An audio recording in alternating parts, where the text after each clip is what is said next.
right, when you see a giant truck roll by, how many of you think, wow, I want that car? How many of you think, don't want that car?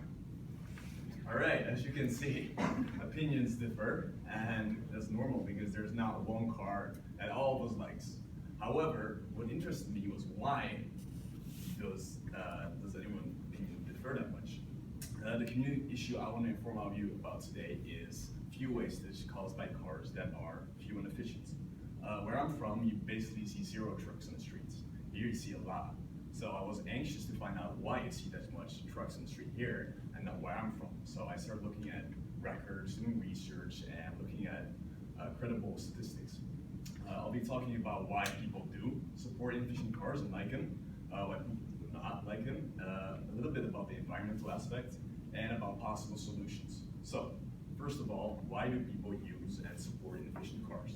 Well, according to the U.S. Transportation Statistics, in 2013 nationwide, out of 255 million vehicles, 132 were trucks. That's more than half.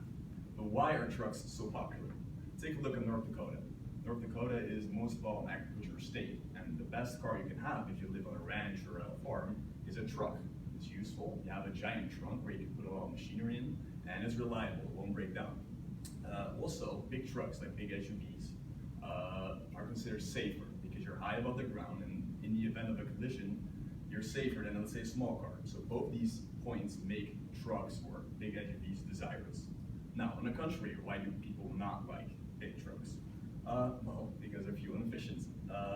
According to the Federal Highway Administration, an average car has a mileage that is 6 miles per gallon higher than a truck.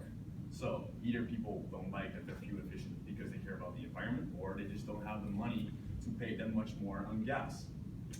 Second of all, probably why you don't see a lot of trucks back where I'm from is because the roads are way smaller than here, and parking spots are hard to find if you have a truck that's that big. Okay, so now we've talked about both opinions. Let's go on to the environmental side of it. Basically, if you have a car that's fuel inefficient, it will take more fuel to drive a certain distance. And if it takes more fuel, it means more carbon dioxide in the air. And more carbon dioxide in the air just means a hotter and hotter Earth. And that is already troubling a lot of ecosystems right now. So we look at the problem. Let's take a look at potential solutions. Both solutions require the government to play a vital role. Let's look at the first one, a tax on fuel.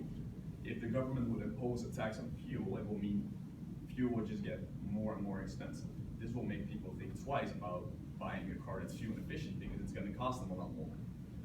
Second of all, why I don't think this is a good solution is because it affects everyone, even people who are struggling to have enough money to pay for gas at this moment.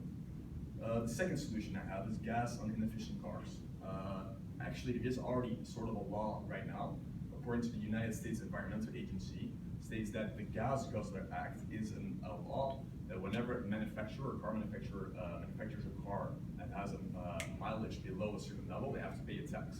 However, this does not apply to trucks because when it was first enforced in 1972, cars weren't as much used as right now. So in conclusion, we've gone over both opinions.